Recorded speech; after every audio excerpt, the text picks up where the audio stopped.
चलिए ध्यान दीजिए आप लोग। आज 11th की क्लास में जो हम लोग चैप्टर्स पढ़ने वाले हैं वो सेट्स। 11th के मैथमेटिक्स का पहला चैप्टर क्या है? सेट्स।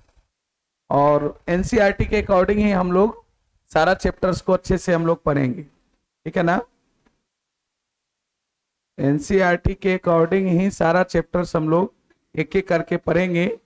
उसमें पहला चैप्टर्स आपको क्या पढ़ने के लिए दिया गया है? सेट्स। अरे गेट लगाओ ना जी, आता है बाद में।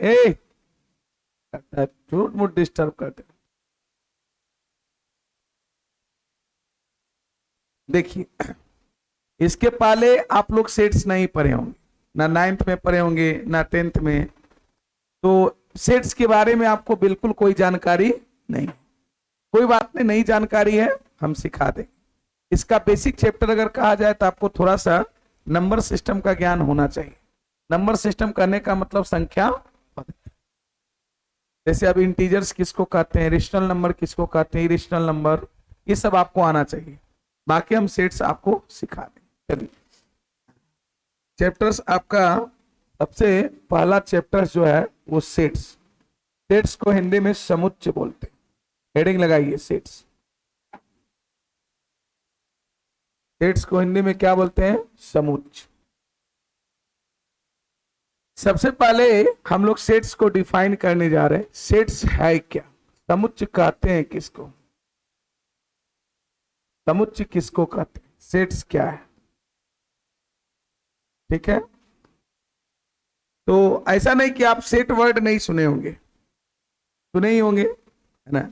आप अपने सीनियर से सुने होंगे कि हम रेलवे का सेट प्रैक्टिस करने जा रहे हैं, या आप घर में ही सुने होंगे कि हमारे पास एक डिनर सेट है ना? या इस चीजों का मेरे पास एक पूरा सेट ही है। सेट का शाब्दिक अर्थ कलेक्शन से होता है। किससे? कलेक्शन। कलेक्शन कहने का मतलब संग्रह। कलेक्शन कहने का मतलब संग्रह। और वैसा कलेक्शन जो वेल डिफाइन, वैसा कलेक्शन जो वेल डिफाइन हो। वेल डिफाइन करने का मतलब सुपरिभाषित हो, जिसको हम अच्छी तरीका से डिफाइन कर सकते हैं, परिभाषित कर सकते हैं। जैसे मैं एग्जांपल के तौर पे कहता हूं, क्लास में लड़कों का समूह एक समुच्चय है, आप लोग उसके एलिमेंट हुए। या क्लास में विद्यार्थियों का समुच्चय कहें तो जितने भी यहां पर विद्यार्थी हैं सब उसका क्या हो गया? एलिमेंट हो गया। बात समझ में आ रहा? लेकिन अगर मैं कहूं क्लास में ईमानदार विद्यार्थियों का समूह, क्या ईमानदारी को डिफाइन किया जा सकता है? हमारे अकॉर्डिंग लगेगा कि ये ईमानदार है, आपके अकॉर्डिंग लगेगा नहीं सर ये ईमानदार नहीं, ये ईमानदार है। तो कहने का मतलब होता है, सेट का शाब्दिक अर्थ ही होता है कलेक्शन से। कलेक्शन कहने का मतलब संग्रह, चाहे वो किसी भी चीजों का संग्रह हो सकता है ना? लेकिन वैसा संग्रह जो वेल डिफाइन हो। वेल डिफाइन कहने का मतलब सुपरिभाषित। मतलब हम सेट का डिफिनेशन दे सकते हैं, a set is a well defined collection of different object या डिस्टिंक्ट ऑब्जेक्ट। डिफरेंट ऑब्जेक्ट या distinct object. Object may be anything और ए नंबर। मतलब विभिन्न वस्तुओं के सुपरिभाषित संग्रह को हम लोग क्या कहते हैं? समुच्चय कहते हैं, है ना? वे वस्तुएं कोई भी वस्तु अथवा कोई भी, है ना, संख्या हो सकती। क्लियर है? देखो ये जो चैप्टर है ये पूर्णतः थ्योरेटिकल चैप्टर है। इसमें आपको बहुत सारा चीज ऐसा नहीं कि लगेगा कि ये मैथ पढ़ा रहे हैं सर, इसमें तो जोड़ घटाव गुना ये सब कुछ आया ही नहीं, ये मैथमेटिक्स है। हाँ ये मैथ है, तो थोड़ा सा थ्योरेटिकल चैप्टर है, एक एक चीजों को ध्यान से समझते जाना। चलो लिखो डिफिनेशन। सेट्स का डिफिनेशन लिखो। A set is a well defined, a set is a well defined collection, a set is a well defined collection of different objects, different objects,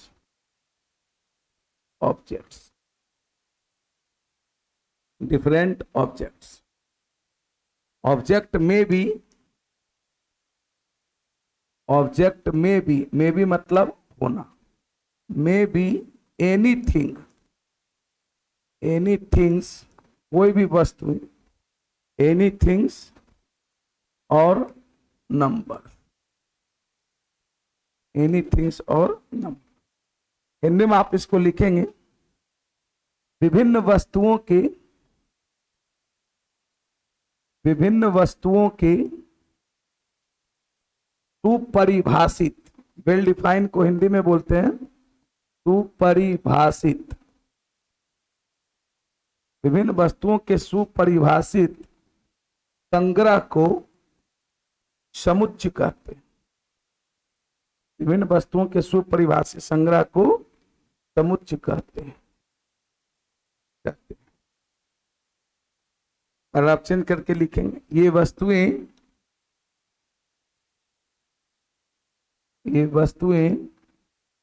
कोई भी वस्तु अथवा संख्या, कोई भी वस्तु अथवा संख्या हो सकती है। ये वस्तुएं कोई भी वस्तु अथवा संख्या हो सकती है। सेट का डेफिनेशन क्या दिया, समझ में आया? A set is a well defined collection of different object या distinct object. Object may be anything और ए नंबर, मतलब ये वस्तुएं कोई भी वस्तु अथवा संख्या हो सकती। जैसे एग्जाम्पल में हम लोग लिखेंगे, पहला example, the collection of all students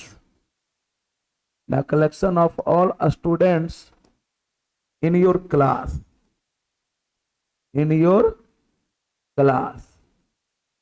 मतलब आपके वर्ग के या तुम्हारे वर्ग के, आपके वर्ग के सभी विद्यार्थियों का समूह, सभी विद्यार्थियों, आपके वर्ग के सभी विद्यार्थियों का संग्रह, ये एक सेट को रिप्रेजेंट करेगा। ये किसको रिप्रेजेंट करेगा? सेट को। और भी एग्जांपल दे रहे हैं, जैसे the collection of all natural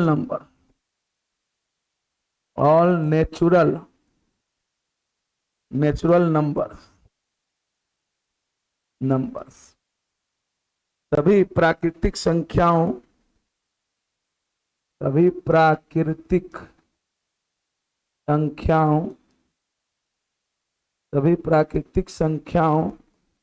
का संग्रह।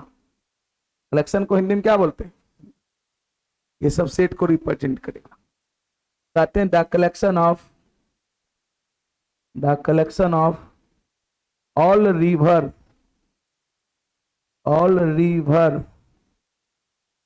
Of India, collection of all reverse of India, मतलब भारत के सभी नदियों का संग्रह, भारत के सभी नदियों का संग्रह। ये सब किसको रिप्रेजेंट करेगा? सेट। हिंदी इंग्लिश दोनों माध्यम, जैसे जिसको कंफर्ट महसूस होता है लिखते जाइए। अगर हिंदी नहीं लिखना चाहते तो नहीं भी लिख सकते।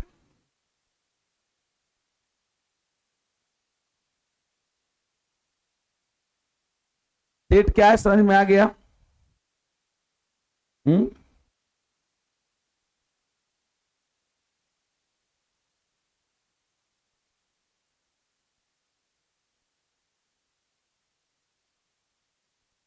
क्या सभी विद्यार्थी को सेट क्या है समझ में आ गया?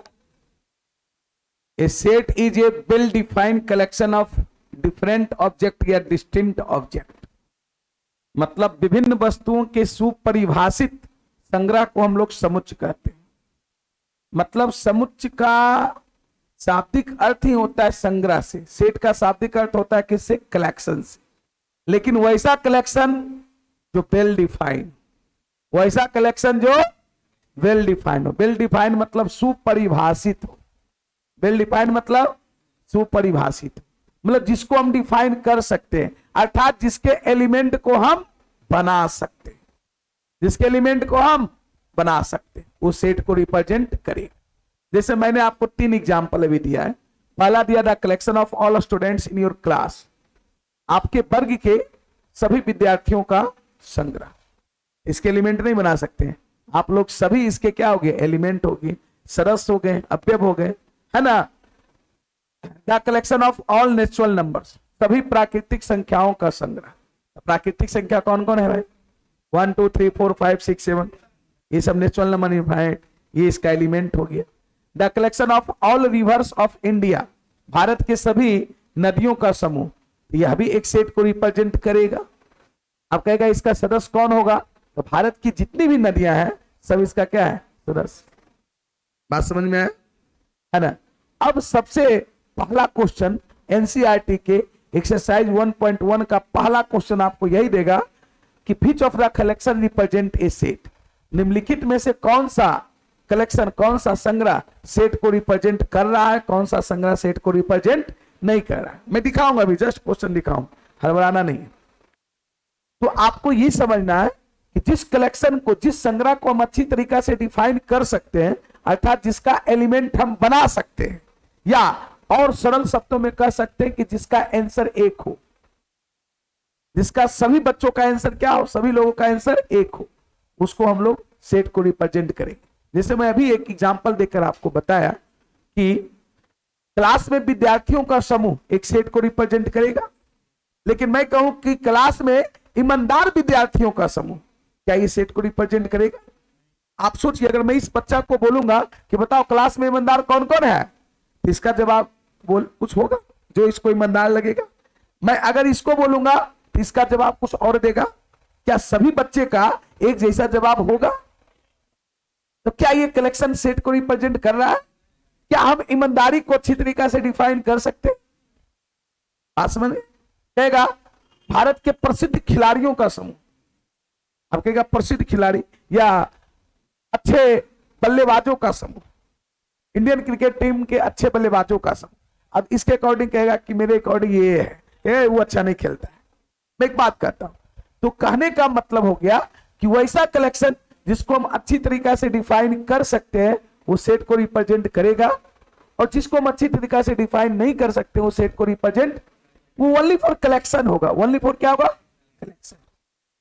मतलब प्रत्येक सेट एक कलेक्शन होता है, लेकिन प्रत्येक कलेक्शन एक सेट हो ये कोई जरूरी। वही कलेक्शंस को सेट हम कहेंगे, वही संग्रह को हम लोग सेट कहेंगे जिसको हम अच्छी तरीका से डिफाइन कर सकते हैं। क्लियर। तो मैं नोट करके एक पॉइंट लिखता हूं, लिखिए नोट करके पॉइंट, और हिंदी भी मैं लिख दूंगा, टेंशन मत लीजिए।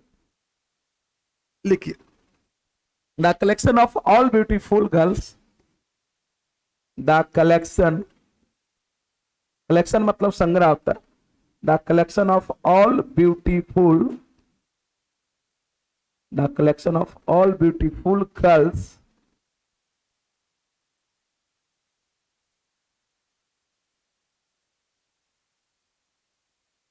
girls of India does not represent, India does not represent a set because the term मतलब शब्द होता है, because the term beautiful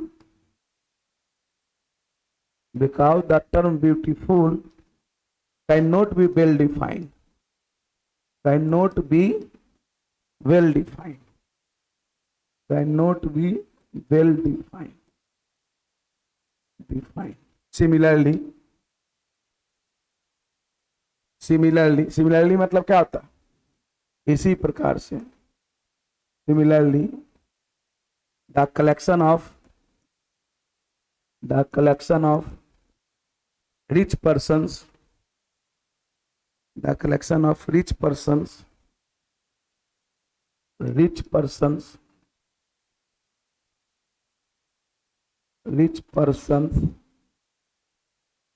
the collection of honest, the collection of honest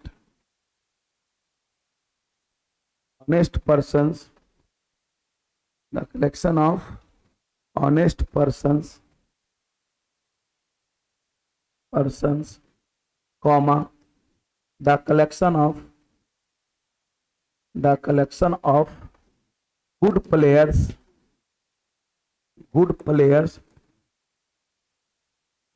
players,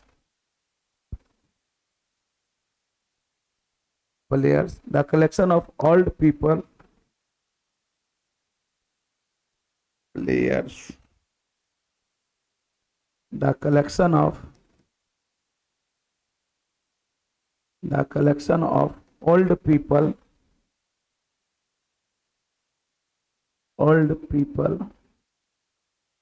the collection of old people, the collection of young men, the collection of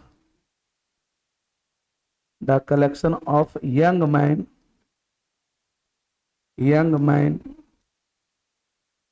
etc. do not represent a set.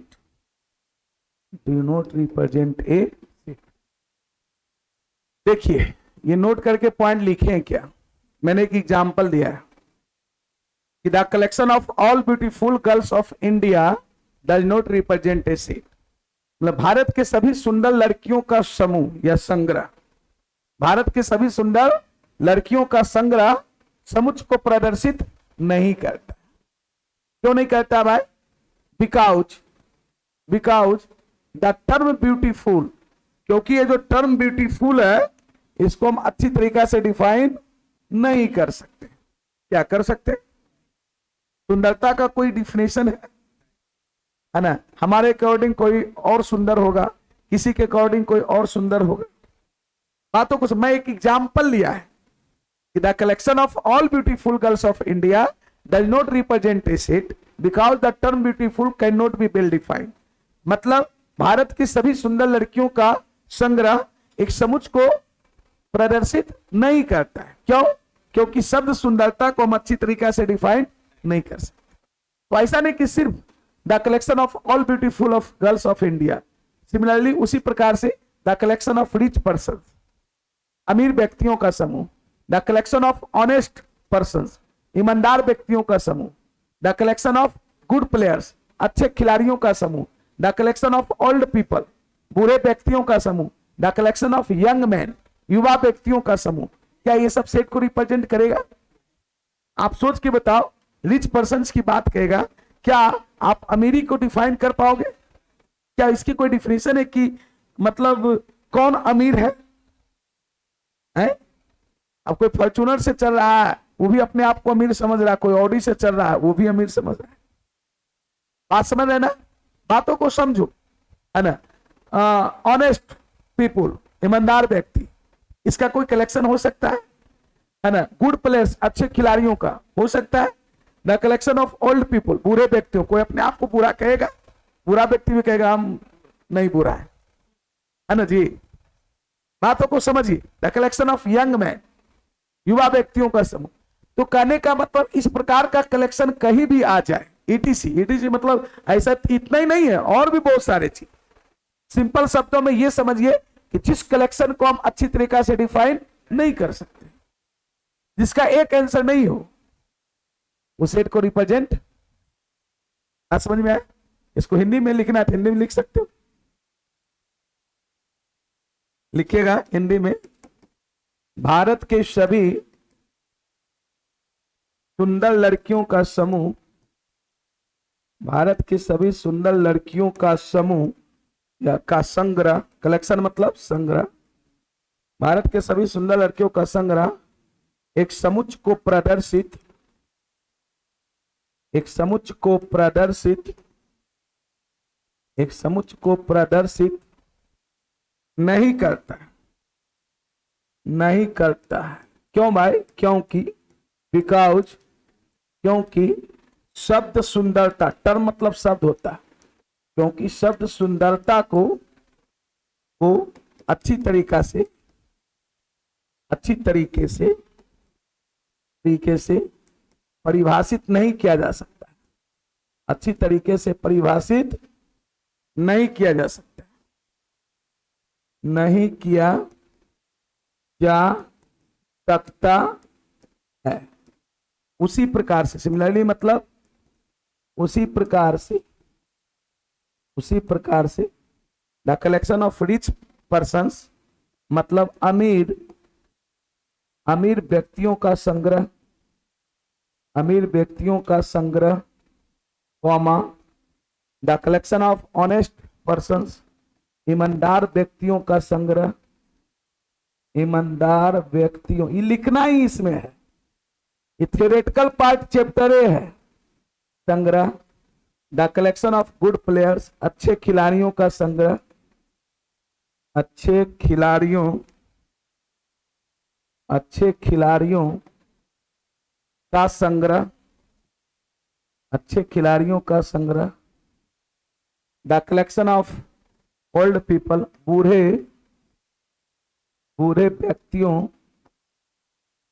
व्यक्तियों का संग्रह। The collection of young man, युवा लोगों का संग्रह। ETC मतलब इत्यादि समुच्च को प्रदर्शित नहीं करता। ETC समुच्च को प्रदर्शित नहीं करता है। आई होप आप लोग ये समझ लेंगे कि कौन सा कलेक्शन सेट को रिप्रेजेंट करेगा, कौन सा नहीं। देखिए एनसीईआरटी का मैं क्वेश्चन लाता हूं, मैं इतना पढ़ाया हूं, पहला क्वेश्चन आपका एनसीईआरटी का बन जाएगा, एक्सरसाइज 1.1 का पहला क्वेश्चन, और हम लोग साथ साथ क्वेश्चन भी देखते चलेंगे, ठीक है, और फिर उसको बना के भी लाएंगे। अभी मैं सिर्फ आपको समझाऊंगा, मैं बताऊंगा नहीं, वो फिर आपका किस में रहेगा, होमवर्क। ये लिख लिए, भारत की सभी सुंदर लड़कियों का संग्रह एक समुच्च को प्रदर्शित नहीं करता है, क्योंकि शब्द सुंदरता को अच्छी तरीके से हम लोग परिभाषित नहीं कर सकते हैं। इसी प्रकार से या उसी प्रकार से, इसी प्रकार से लिखो, उसी प्रकार से। सिमिलरली मतलब इसी प्रकार से अमीर व्यक्तियों का संग्रह, ईमानदार व्यक्तियों का संग्रह, अच्छे खिलाड़ियों का संग्रह, बुरे व्यक्तियों का संग्रह, युवा लोगों का संग्रह, है ना, ये सब समुच्च को प्रदर्शित नहीं करता। क्लियर है? चलिए देखिए, लिखा भाई, इतना स्लो लिखते हो, थोड़ा फास्ट लिखाओ।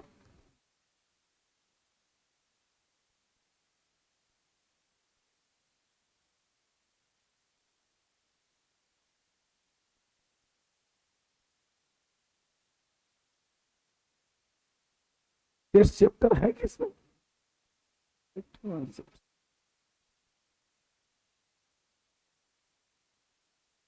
ये तो थोड़ा सा अभी नहीं पढ़ा है। चलिए एक्सरसाइज का पहला क्वेश्चन आपके सामने है। एनसीईआरटी बुक सब लोग खरीदें या नहीं खरीदें? एनसीईआरटी बुक सब लोग जरूर रखिए, बाकी इसके अलावे और कोई भी पब्लिकेशन का बुक रखिए, हमको कोई दिक्कत नहीं है, लेकिन एनसीईआरटी जरूर रखिए। बात समझ में आया? चलिए, दिख रहा सभी लोगों को क्वेश्चन? और बड़ा कर दें।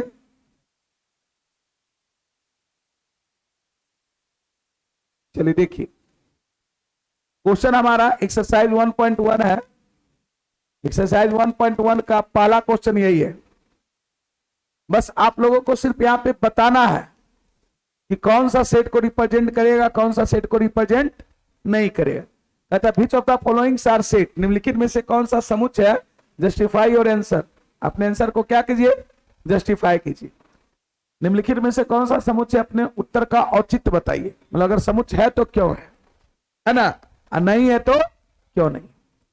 सबसे पहला करा the collection of all months, the collection of all the months of year beginning with letter J, मतलब जे अक्षर से प्रारंभ होने वाले वर्ष के सभी महीनों का संग्रह। सब लोग सोचिए, देखिए सभी लोगों का आउटपुट होना चाहिए। अगर आप वर्ष के जे अक्षर से प्रारंभ होने वाले, जे अक्षर से प्रारंभ होने वाले वर्ष के सभी महीनों का संग्रह। तो पहले हम ये सोचेंगे कि जे अक्षर से कौन कौन से वर्ष का महीना स्टार्ट होता है। तो जनवरी, जून, जुलाई, इसके अलावा और कोई होता है? सभी लोगों का आंसर एक ही आ रहा है ना? ये सेट को रिप्रेजेंट करेगा। हम अगर इसका एलिमेंट बनाने का प्रयास करेंगे, अगर हम इसके एलिमेंट को बनाने का प्रयास करेंगे तो इसका एलिमेंट को इसे कर्ली ब्रैकेट में लिखा जाता है। तो ये हो जाएगा क्या? जनवरी, है ना, जून और क्या? जुलाई। हो गया। मतलब ये सेट को रिप्रेजेंट, कोई दिक्कत है? इसके एलिमेंट को हम वेल डिफाइन कर सकते हैं। दूसरा करा भारत के the collection of 10 most talented writers of India, Bharat के 10 सबसे अधिक प्रतिभाशाली लेखकों का संग्रह। क्या ये सेट को रिप्रेजेंट करेगा? क्यों नहीं करेगा? क्योंकि इसमें आ गया 10 मोस्ट टैलेंटेड, 10 मोस्ट टैलेंटेड। यही वर्ड अगर मोस्ट टैलेंटेड नहीं रहता या मोस्ट नहीं लगा रहता, सिर्फ कहता भारत के 10 प्रतिभाशाली लेखक, तो जो प्रतिभाशाली लेखक होते सब हो जाते। 10 मोस्ट टैलेंटेड लिख दिया कि सबसे अधिक प्रतिभाशाली लेखकों का संग्रह। क्या ये सेट को रिप्रेजेंट करेगा? क्योंकि इस कलेक्शन को हम अच्छी तरीके से डिफाइन नहीं कर सकते। क्लियर हो रहा है? A team of 11 best cricket batsman of the world, मतलब विश्व के सर्वश्रेष्ठ 11 बल्लेबाजों का संग्रह होगा। इतनी कहेगा हमारे अनुसार रिकी पॉन्टिंग है, धोनी है, विश्व में तो सब आ जाएगा, ऑल देश के प्लेयर्स बल्लेबाज। वो कह रिकी पॉन्टिंग बढ़िया ना खेलो, ये बढ़िया है। क्या हम इस कलेक्शन को अच्छी तरीके से डिफाइन कर पाएंगे? ये सेट को रिप्रेजेंट, देख रहे हैं ना? पहला क्वेश्चन इसी से, बस आपको पहचानना है, आइडेंटिफाई करना है कि इनमें से कौन सा कलेक्शन सेट को रिप्रेजेंट करेगा, कौन सा कलेक्शन सेट को रिप्रेजेंट। बहुत इजी है। अगर आप जीवन में नहीं तो चूंकि कभी पढ़ने का मौका ही नहीं मिला सेट्स, आप शुरू से बस क्लास कीजिए, सेट समझ में आ जाएगा। और ये कोई गुना भागा वाला चैप्टर नहीं है, पहले हम बोल देते, थ्योरेटिकल चैप्टर है। समझ गए ना? चलिए, the collection of all boys in your class, ये करेगा आपकी कक्षा के सभी बालकों का समूह। ये तो मैं एग्जांपल भी अभी दिया रहा था, मैं विद्यार्थी का दिया था। विद्यार्थी में बॉयज गर्ल्स दोनों आ गए, यहां सिर्फ क्या बोल रहा है? Boys. The collection of all boys in your class, ये सेट को रिप्रेजेंट करेगा। अगर एलिमेंट की बारी होगी तो कौन कौन? आप लोग जितने भी बॉयज हैं सब इसके क्या है? सदस्य। इसका एलिमेंट बनाना होगा, नहीं बना सकते। जो जो नाम है, राम, मोहन, श्याम, जो घनश्याम, सब इसका क्या सही है? The collection of all natural number less than 100 होगा। The collection of all natural number less than 100 मतलब कह रहा है क्या? 100 से कम सभी प्राकृतिक संख्याओं का संग्रह। क्या ये सेट है या नहीं है? एकदम सेट है। अगर इसका एलिमेंट बनाने के लिए कोई बात कहेगा तो कौन कौन होगा बताओ? एलिमेंट होगा 1 2 3 4 डॉट डॉट, कहां तक?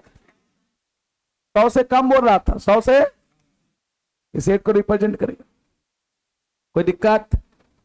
Collection of novels written by the writer Munshi Premchand, मतलब मुंशी प्रेमचंद के द्वारा लिखे गए उपन्यासों का संग्रह।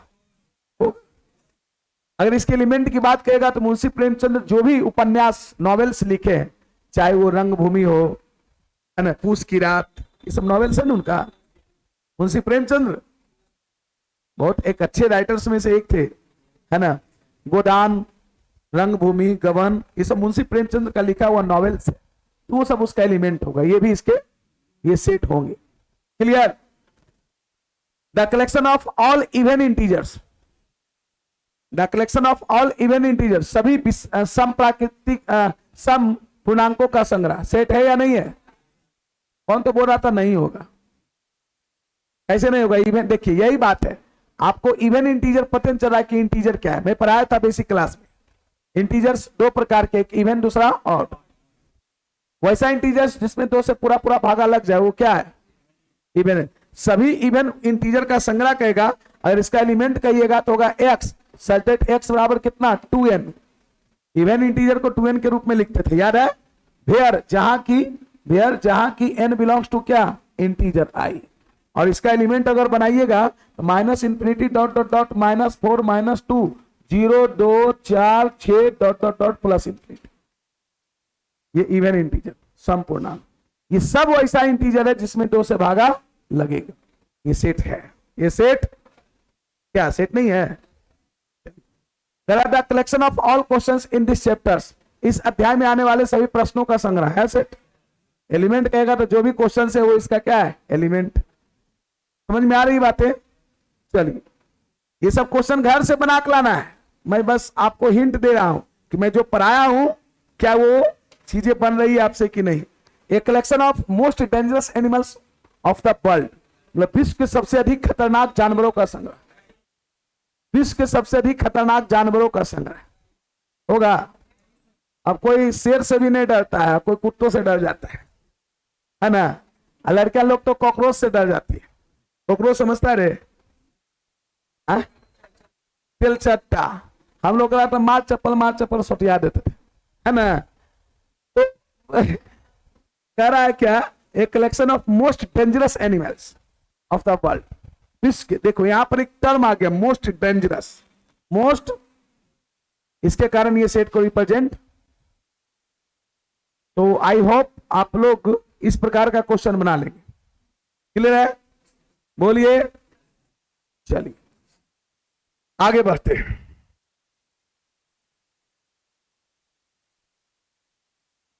हाँ, अब आइए थियोरेटिकल पार्ट, बस उसको हमको दिखाना था और आपको घर से होमवर्क बनाना है। यहां पर बस समझा दिए, साथ साथ पढ़ाते जाएंगे, क्वेश्चन बनते जाएगा एनसीईआरटी का, उसमें कोई दिक्कत की बात होगी ही नहीं।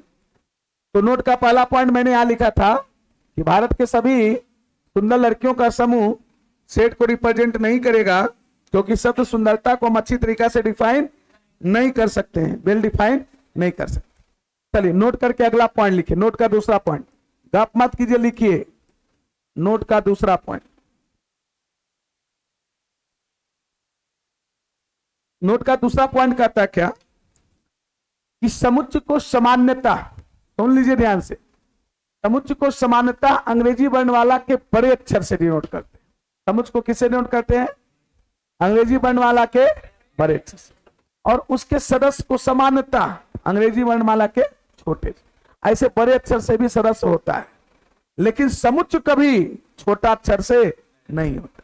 तो लिखिए, sets are generally denoted by, देखिए sets are generally denoted by capital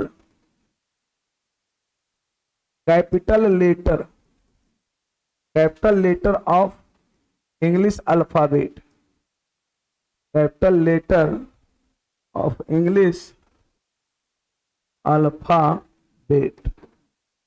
जैसे एग्जाम्पल में कैपिटल लेटर मतलब A B C dot dot dot, capital X, capital Y, capital Z, and their elements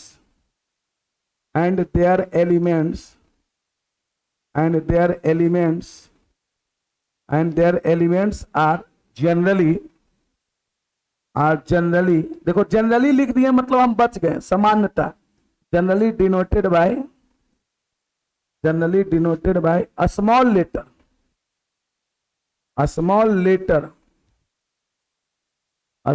letter of English alphabet.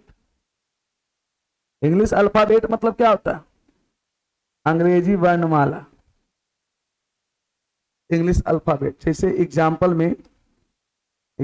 में small A B C D dot dot dot X Y Z,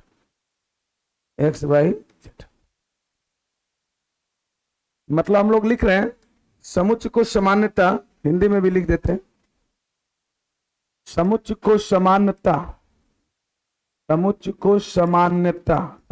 मतलब generally, सामान्यता अंग्रेजी वर्णमाला के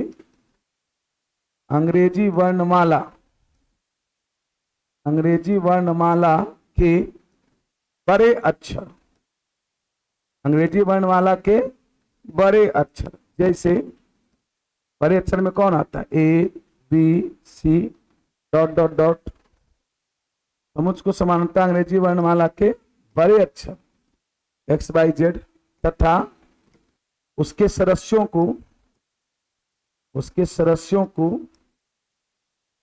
को सामान्यता अंग्रेजी वर्णमाला के छोटे अक्षर, अंग्रेजी वर्णमाला इंग्लिश अल्फाबेट के छोटे अक्षर, अंग्रेजी वर्णमाला के छोटे अक्षर, छोटे अक्षर जैसे जैसे ए बी सी, ये छोटा अक्षर है ना, A B C D X Y Z, छोटे अक्षर से निरूपित किया जाता है, निरूपित किया जाता है, रिप्रेजेंट किया जाता है। कोई भी सेट को लिखेंगे तो कैपिटल लेटर से। कैसे? समुच्चय को सामान्यतः अंग्रेजी वर्णमाला के बड़े अक्षर से तथा उसके सदस्यों को समानता अंग्रेजी वर्णमाला के छोटे। देखिए सामान्यता लिख दिए तो हम बच गए, क्योंकि मतलब हिडन फास्ट नहीं है कि हाँ उसके सदस्य को छोटे अक्षर, कभी कभी बड़े अक्षर से भी डिनोट करते हैं, लेकिन समुच्चय को कभी छोटे अक्षर से नहीं करेंगे। जैसे एग्जाम्पल में समझिएगा, और यहां पर बहुत सारा चीज समझना है। हम लोग लेट एक प्रकार का सेट लेते हैं, लेट कैपिटल ए बराबर एक सेट लिए, और सेट को कर्ली ब्रैकेट में लिखा जाता है। कर्ली ब्रैकेट के अंदर हम बताएंगे सेट को लिखने के लिए भी। इसका एलिमेंट मान लो लिए ए ई आई ओ यू, एक मैंने सेट लिया, इसको क्या पढ़ेंगे? समुच्चय ए, जिसका सदस्य है कौन कौन? Small A, small E, small I, small O, small E. ठीक है, अब यहां पर आपको समझना है क्या, क्योंकि यहां पर समझो ये सदस्य है, हेयर, हेयर मतलब यहां स्मॉल ए एलिमेंट है किसका? Capital A. ये साइन एलिमेंट का है, किसका साइन है? एलिमेंट का, सदस्य का। इसका मतलब देखो क्या होता है, इसका मतलब हुआ कि A is the element, A is the element of किसका? A is the element of किसका? Set A. A is the element of किसका? Set A. या हम लोग कह सकते हैं, और इसको और क्या पढ़ सकते हैं कि ए बिलोंग्स टू, ए किसको? बिलोंग्स टू सेट कितना? ए। मतलब ये जो साइन है ना, ये साइन है वो किसका साइन है? एलिमेंट का। किसका साइन है? एलिमेंट का। या बिलोंग्स टू इसको पढ़ते हैं, क्या पढ़ते हैं? बिलोंग्स टू, मतलब सदस्य का। एलिमेंट मतलब क्या हो गया? सदस्य या अवयव, सदस्य का। बिलोंग्स टू मतलब क्या हुआ? संबंध रखना। बिलोंग्स टू मतलब संबंध रखना, मतलब यहां पर स्मॉल ए समुच्चय ए का क्या है? सदस्य है, या स्मॉल ए समुच्चय ए से संबंध रखता है। दोनों बातें किन हुआ? जैसे मैं कहूं कि ये प्रगति साइंस क्लासेस का सदस्य है, या ये प्रगति साइंस क्लासेस से संबंध रखता है। अगर मैं कहूं यहां पर एक सेट ए मैंने लिया, ए बराबर x set x is a students of Pragati science classes Patna, मतलब सेट ए का जो यहां सदस्य है प्रगति साइंस क्लासेस के सभी विद्यार्थियों का, है ना, सभी विद्यार्थियों का संग्रह है या समुच्चय। तो उसमें जो भी आप विद्यार्थी हैं सब आप उसके क्या हो गए? एलिमेंट। इस साइन का मीनिंग समझा? ये किसका साइन है? एलिमेंट का या बिलोंग्स टू का। यहां पर लोग हिंदी भी लिख देते, इसका कहने का मतलब हुआ ए यहां पर हिंदी लिख देते, ए समुच्चय ए का, ए समुच्चय ए का क्या है? सदस्य। ए समुच्चय ए का क्या है? सदस्य। इसको थोड़ा कम, ये हिंदी बात हुआ, ये समुच्चय ए का क्या है? सदस्य। या यहां पर हिंदी में इसको लिखेगा क्या लिखेगा? ए समुच्चय ए से क्या रखता है? हाँ, समुच्चय ए से संबंध रखता है, संबंध रखता। बात समझ में आया? संबंध रखता। इस साइन का मीनिंग समझ गया? जो एलिमेंट रहेगा उसके लिए कौन सा साइन यूज करेंगे? ये वाला। अच्छा ये बताओ, यहां पर समुच्चय ए का बी सदस्य है, सी है, तो उसके लिए कौन साइन यूज करेंगे? हाँ, डज नॉट। देखो एंड हियर एंड यहां पर होगा B does not element to set A. मतलब इसका मीनिंग देखो क्या होता है, इसका मीनिंग क्या हुआ कि B is not the element, B is not the element, ये एलिमेंट नहीं है, सदस्य नहीं है, किसका? B is not the element of किसका? Set A, set A. या इसी को हम लोग लिख सकते हैं और क्या, कि B does not belong, B does not belongs, B does not belong to set A.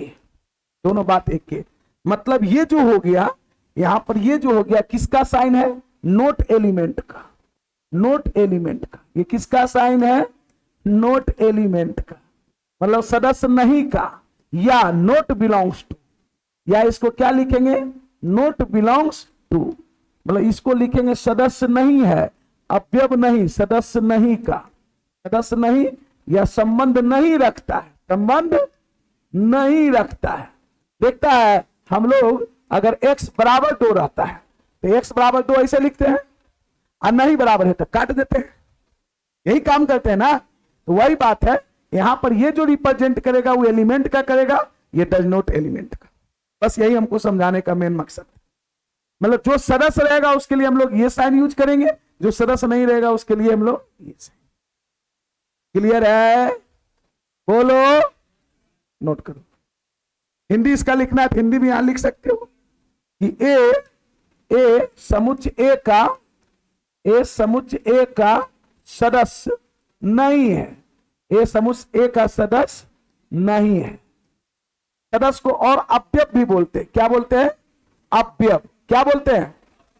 या यहां पर लिखेंगे ए समुच्चय ए से संबंध नहीं रखता है, समुच्चय ए से संबंध नहीं रखता, संबंध नहीं रखता है। चलिए हिंदी भी लिखिए। अब इसी कॉन्सेप्ट पर एनसीईआरटी का दूसरा क्वेश्चन है। मैं आपको कॉन्सेप्ट पढ़ाते जाऊंगा, आपका एनसीईआरटी का क्वेश्चन बनते जाएगा, नहीं बनने की कोई बात ही नहीं।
नहीं लिखे?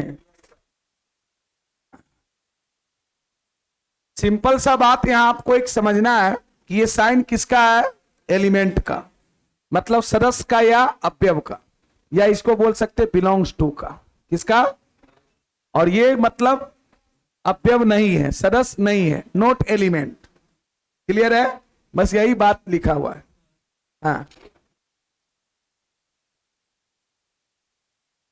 अच्छा बी लिखिए, हाँ तो बी होगा, बी दिए तो बी लिखिए, ध्यान नहीं रहा हो, चलिए बी लिख दीजिए, इधर बी है तो बी ना होगा, बी, चलिए हो गया, ये तो है ही। अब देखिए सुधार लीजिए, वहां पर लिखा गया है हिंदी में, क्या होगा, बी। अब इस पर सेकेंड नंबर क्वेश्चन आपका है, देखिए इस क्वेश्चन को जरा ध्यान से पढ़िए। क्वेश्चन क्या कर रहा है, एनसीईआरटी का सेकेंड एक्सरसाइज 1 का, पढ़िए ना, यहां पढ़िए ना, बुक में बाद में पढ़िएगा, बुक यहां खोलने की जरूरत नहीं, घर पे खोलिएगा। लेट ए बराबर यहां पर एक सेट दिया है, समुच ए दिया है, जिसका सदस्य कौन कौन है, 1 2 3 4 5 6, कर्ली ब्रैकेट के अंदर है ना, बोलो, कर्ली ब्रैकेट के अंदर 1 2 3 4 5 6 इसका सदस्य है, मतलब 1 ए का सदस्य है, 2 है, 3 है, 4 है, 5 है, 6 सब सदस्य है। इंसर्ट एप्रोप्रिएट सिंबल, मतलब उचित सिंबल को आपको भरना, ये किसका साइन है, एलिमेंट का, ये किसका, और ये किसका साइन है, नोट एलिमेंट का, अभी जस्ट सिखाए हैं, यही साइन आपको क्या करना है, भरना है, ठीक है। अब बताओ 5 ए का सदस्य है, तो इसमें कौन साइन भरेगा, ये वाला, 8 सदस्य है, ये वाला साइन भरेगा, इससे आसान कुछ मिलेगा, 0 है सदस्य, ये वाला साइन भरेगा, 4 एलिमेंट है तो ये 2 है, 10 नहीं है, कोई दिक्कत, चलिए आइए, हाँ बहुत आसान है, बस ध्यान से पढ़िए, आसान लगेगा, और रेगुलर क्लास कीजिए। पढ़ाई का सबसे बड़ा चीज अगर मूल मंत्र है तो वो रेगुलरिटी, अगर आप रेगुलर रहिएगा तो आप कितना पढ़ने में कमजोर क्यों ना है, आप सीख जाइए, और मैं सिखा दूंगा, इतना मुझे आत्मविश्वास है, लेकिन आप रेगुलर रहेंगे तब। अब एक दिन आइएगा, 2 दिन नहीं आइएगा, बीच में जैसा ही लिंक टूटेगा सब गड़बड़ हो जाएगा। क्लियर, नोट का तीसरा पॉइंट लिखो, नोट का तीसरा पॉइंट जल्दी लिखो, एक बात और लिखाना, किसी भी समुच्चय में कोई भी सदस्य को एक से अधिक बार नहीं लिख सकते। Any element can not be written more than 1 times in a set. क्या ये बताओ किसी सेट में कोई भी सदस्य को, ए लड़का टोपी वाला करेगा डिस्कशन अपने में, ध्यान से बात सुनो ना, तब बात ध्यान से सुनेगा, फिर घर पे पढ़ने की जरूरत है ना पड़ेगा, घर पर उसी बच्चा को पढ़ने की जरूरत पड़ता है जो क्लास में कॉन्शियस नहीं रहता है। मैं ये बोल रहा था कि किसी भी समुच्चय में कोई भी सदस्यों को एक से अधिक बार नहीं लिख सकते, एक से अधिक बार नहीं लिख सकते। क्या आप लिखा देखें एक से अधिक बार, मान लिया जाए आप ही 10th में होंगे तो प्रीवियस ईयर का क्वेश्चन सेट बना रहे होंगे, यस या नो, 10th क्लास में प्रीवियस ईयर का क्वेश्चन सेट बनाए होंगे ना जी, पिछले साल का प्रश्न पत्र, मान ले 2024 में आपने एग्जाम दिया तो 23 का बनाया होगा, 22 का बनाया होगा। क्या 2022 में कोई क्वेश्चन एक से अधिक बार था किसी सेट में? हाँ, ऐसा हो सकता है कि 2020 और 2022 में कुछ क्वेश्चन टैली करे, वो अलग बात है, लेकिन क्या किसी एक सेट में कोई भी एलिमेंट एक से अधिक बार होगा? क्या कोई एक सेट में 2022 के सेट में, 2022 का मान लिया मैथमेटिक्स का क्वेश्चन है, उस 2022 के मैथमेटिक्स के क्वेश्चन में कोई क्वेश्चन एक से अधिक बार है? और अगर दे भी दिया तो हम समझेंगे उसका कोई औचित्य नहीं है, वो एक ही बार है। क्या सही बात है? ठीक उसी प्रकार से कोई भी सेट में किसी भी सदस्यों को एक से अधिक बार नहीं लिख सकते। अगर लिखा हुआ भी है, अगर एक से अधिक बार लिखा हुआ भी है तो हम उसको कितना बार समझेंगे? एक। पहला नंबर तो लिखना गलत है, अगर इनकेस लिखा हुआ भी है तो हम उसको कितना बार समझेंगे? चलिए लिखिए, any element can not be written, any element can not be written, समझिएगा, can not be written, written मतलब can not be written more than, can not be written more than one times more than one times in a set, in a set मतलब किसी समुच्चय में, किसी समुच्चय में, किसी समुच्चय में कोई भी सदस्य को, किसी समुच्चय में कोई भी सदस्य को, कोई भी सदस्य को एक से अधिक बार, एक से अधिक बार, किसी भी समुच्चय में कोई भी सदस्य को एक से अधिक बार नहीं लिखा जा सकता, एक से अधिक बार नहीं लिखा जा सकता है। इसी समुच्चय में कोई भी सदस्यों को एक से अधिक बार नहीं लिखा जा सकता। जैसे एग्जाम्पल देखो, एग्जाम्पल में हम मान लेते हैं यहां पर लेट ए बराबर कोई सेट है जिसका एलिमेंट हम लोग मान लेते हैं ए है, बी है, सी है, डी है, ई है और फिर ए लिख दिया। तो मैं देख रहा हूं कि इसमें ए कितना बार है, 2 बार। पहला नंबर ये लिखना क्या है, गलत है। अगर ये लिखा हुआ तो हम लोग समझेंगे कि मात्र ए बी सी डी ई का ये सेट है, हम कहेंगे सेट ए है, सेट जो है A B C D E का एक समुच्चय। ये दोनों 2 बार बोलेंगे, ये क्या है, सही है। इतना ही नहीं, मान लो अगर लेट बी बराबर, हम लोग कोई सदस्य ये 2 2 ये 2 2 ये इनफाइनाइट बार लिख दिए।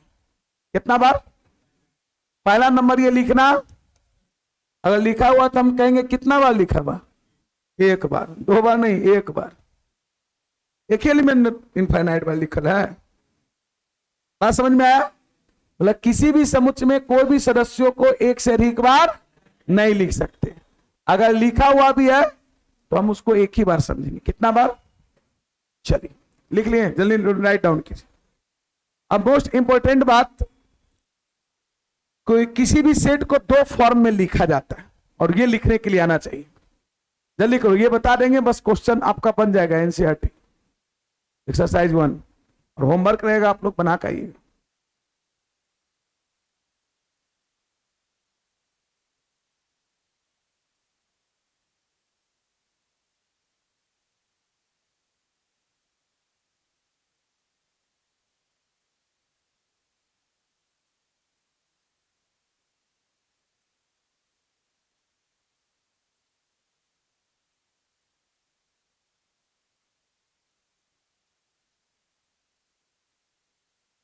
लिख लिया?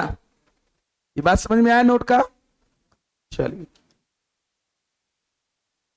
जरूरत पड़ने पर हम बताएंगे कि ये बात हम लिखाए थे।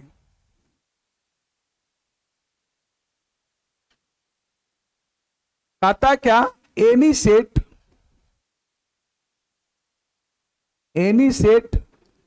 Can be written in 2 forms, इन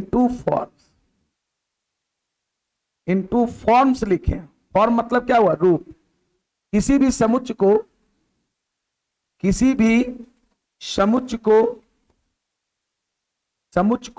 2 रूपों में, कितना रूपों में, 2 रूपों में, कौन बोल रहा है, ध्यान दो, लिखो, 2 रूपों में लिखा जा सकता है। किसी भी समुच्चय को कितने रूपों में लिखा जा सकता है, 2 रूपों में। Any set can be written in 2 form.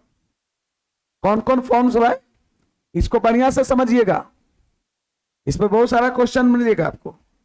पहला फॉर्म जो है उसका नाम है टेबुलर फॉर्म, टेबुलर फॉर्म, या इसी का दूसरा नाम होता है roster form.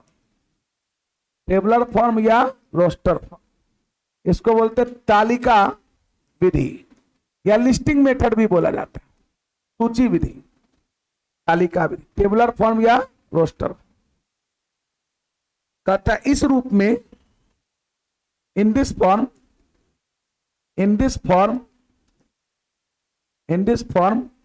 The element of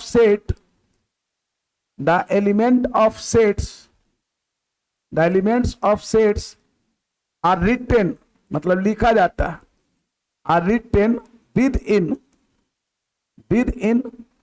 with in मतलब होता है अंदर, विद इन करली ब्रैकेट एंड सेपरेट देम, और उसको हम लोग सेपरेट करते हैं किसके द्वारा? Bye comma, commas. किसके द्वारा? कॉमाज के द्वारा। कहता है क्या? हिंदी में इसको लिखते हैं कि इस रूप में समुच्चय के सदस्यों को, ध्यान से समझना, नहीं समझ में जाना आएगा पूछेगा। इस रूप में समुच्चय के सदस्यों को करली ब्रैकेट के अंदर, करली ब्रैकेट समझता है ना, मंझली ब्रैकेट, करली के ब्रैकेट अंदर कॉमा से, कॉमा को हिंदी में क्या बोलते हैं? पूर्ण विराम। कॉमा से सेपरेट मतलब अलग, कॉमा से अलग करके लिखा जाता है, कॉमा से अलग करके लिखा जाता है। जैसे ई वाला जो लिखल था वो कौन फॉर्म में था? Tabular form, roster form, curly bracket के अंदर कॉमा से सेपरेट करके लिखे हुए थे। दूसरा जो होता है सेट बिल्डर फॉर्म, दूसरा क्या होता है? Set builder form. हाँ, तो ये वो रूपे है, और किसी भी सेट को सेट बिल्डर फॉर्म से टेबुलर फॉर्म, टेबुलर फॉर्म से सेट बिल्डर फॉर्म में कन्वर्ट कर सकते। सेट बिल्डर फॉर्म, इसको समुच्चय निर्माण रूप कहते हैं। हिंदी में क्या बोलते हैं? समुच्चय निर्माण। सेट बिल्डर मतलब क्या हुआ? निर्माण।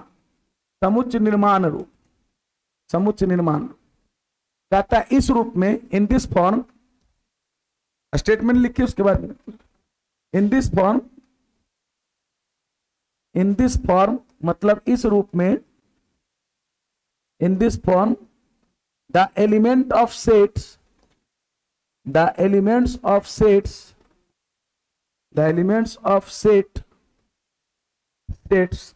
in this form the elements of sets are written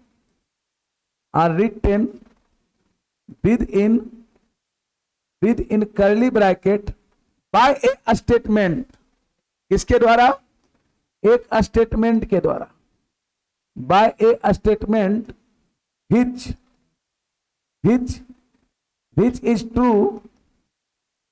is true for every element, which is true for क्या?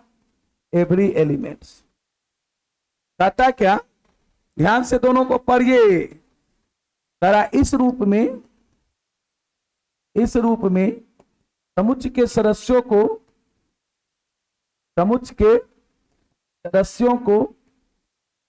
इस रूप में समुच्चय के सदस्यों को करली ब्रैकेट के अंदर, इसमें भी लिखते हैं करली ब्रैकेट के अंदर, लेकिन फर्क क्या है? करली ब्रैकेट के अंदर एक कथन के द्वारा लिखा जाता है। स्टेटमेंट मतलब क्या हुआ?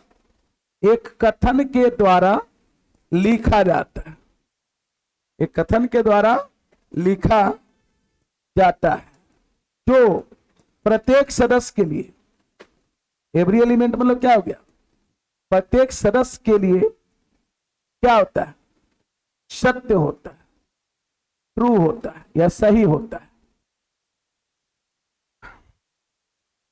जो प्रत्येक सदस्य के लिए क्या होता है? सत्य होता है।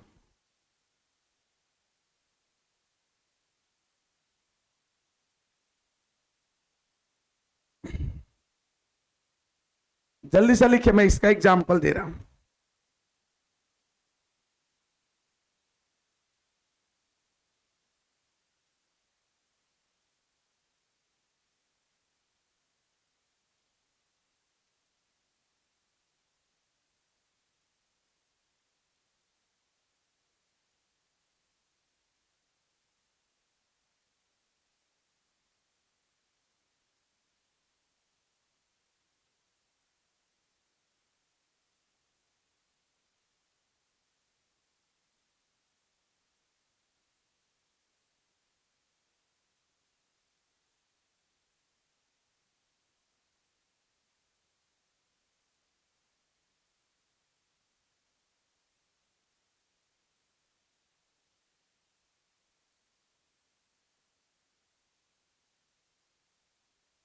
ये लिखे आप।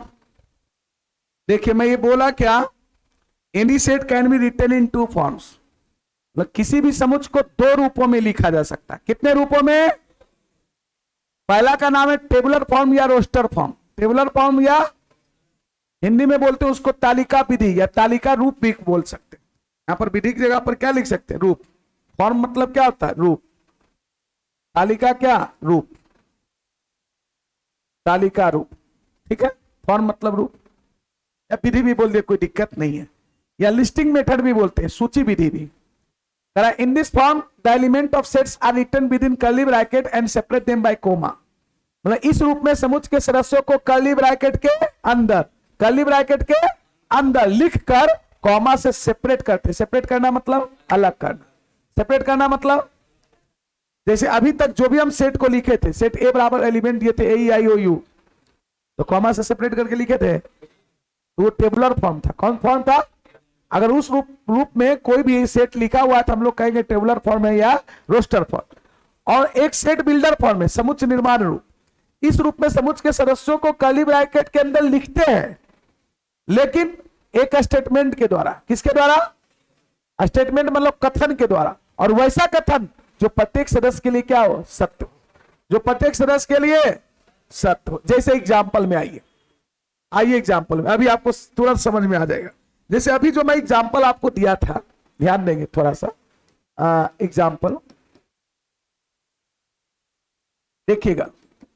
सबसे पहले जो लेट हम लोग एक एग्जाम्पल दिए थे, यहां पर ए बराबर ये दिए थे ए ई आई ओ यू दिए थे ना। ये किस फॉर्म में लिखा हुआ है? तो हम कहेंगे ये टेबुलर फॉर्म में। कैसा? टेबुलर या रोस्टर। टेबुलर या रोस्टर फॉर्म। क्यों भाई? क्योंकि इसमें समुच्चय का सदस्य कर्ली ब्रैकेट के अंदर कॉमा से सेपरेट करके लिखा है। अब कहेगा क्या इसको हम सेट बिल्डर फॉर्म में लिख सकते? हाँ, लिख सकते। अब इसको लिखना है इन सेट बिल्डर फॉर्म। किसमें? Set builder form. तो सेट बिल्डर फॉर्म में लिखने के लिए ध्यान दो, इन सेट बिल्डर फॉर्म लिखने के लिए इस एलिमेंट को हम लोग कर्ली ब्रैकेट के अंदर एक स्टेटमेंट के थ्रू लिखेंगे, कथन। और वैसा कथन जो क्या हो? सत्य हो, प्रत्येक सदस्य के लिए। तो अब इसको हम थोड़ा देखेंगे है क्या भाई। तो ए ई आई ओ यू लगता है ये वॉवेल है। वॉवेल कॉन्सोनेंट पढ़ा है। टोटल 26 को इंग्लिश अल्फाबेट होते हैं, जिसमें 5 को वॉवेल होते हैं और 21 को कॉन्सोनेंट। यस या नो? क्या मैं अगर ये बोल दूं कि ए बराबर x such that x is a vowel of English alphabet, x is a vowel of English alphabet, तो क्या ये प्रत्येक सदस्य के लिए सही हो जाएगा? ये बात दोनों अलग है? नहीं, सेम है। ये सिर्फ सेट बिल्डर फॉर्म में लिखा हुआ है। नाम है समुच्चय निर्माण रूप। इसमें समुच्चय के सदस्यों को हम कथन के द्वारा लिखे। किसके द्वारा? कथन के द्वारा। और वैसा कथन जो प्रत्येक सदस्य के लिए सत्य हो। क्या सभी सदस्य के लिए सत्य? हिंदी में भी लिख सकते थे ए बराबर एक्स। एक्स जो है अंग्रेजी वर्णमाला के स्वर है, अंग्रेजी वर्णमाला के। ऐसा नहीं हिंदी में लिख सकते हैं। इसको हिंदी में क्या लिखते? एक्स। एक्स जो है अंग्रेजी वर्णमाला के, अंग्रेजी वर्णमाला, यहां लैंग्वेज को फैक्टर है, अंग्रेजी वर्णमाला के एक स्वर है। क्या है? स्वर होगी। कोई दिक्कत? तो इसको हम बोलेंगे। तो किसी भी सेट को सेट बिल्डर फॉर्म से टेबुलर फॉर्म, टेबुलर फॉर्म से सेट बिल्डर फॉर्म में लिख सकते। जैसे मैं दूसरा एग्जांपल देता हूं, लिखने के लिए है, बना काफी को क्वेश्चन लाना है फिर, इसलिए ध्यान से समझिए। मैं दूसरा एग्जांपल देता हूं। लेट हम लोग बी बराबर एक सेट लेता हूं एक्स। मेरे बच्चा गप मत करो। X is a natural number, x is a natural number, x is a natural number less than, x is a natural number less than 100 था। अभी एक क्वेश्चन वो किस रूप में लिख, अच्छा अभी जितना भी हम पहचानने के लिए दिए थे कि इनमें से कौन सेट है कौन नहीं है, वो सब सेट बिल्डर फॉर्म में लिखल था ना? कोई एलिमेंट बना के लिखल था, सब सेट बिल्डर फॉर्म में समुच्चय निर्माण रूप में था। यहां भी समुच्चय निर्माण रूप में है। अब इसको किस रूप में लिखना है? किस रूप में? रोस्टर। अब इसी को कहेगा इन रोस्टर या टेबुलर, रोस्टर या टेबुलर फॉर्म में लिखने के लिए। क्या आप लिख नहीं दीजिएगा? क्या लिखिएगा? बी का एलिमेंट क्या होगा भाई? तो x is a natural number less than 100, 100 से छोटा प्राकृतिक संख्या। तो कौन कौन है? 1 2 3 4 5, कहां तक? 99। समझ में आया? किसी भी सेट को सेट बिल्डर फॉर्म से टेबुलर फॉर्म, टेबुलर फॉर्म से सेट बिल्डर। जैसे आगे एक और तरीके, हर बार ये नहीं समझना है तो आपको यहां देखना पड़ेगा, और दो चार को जब तक एग्जाम्पल नहीं देंगे तब तक आपके दिमाग में नहीं घुसेगा बात।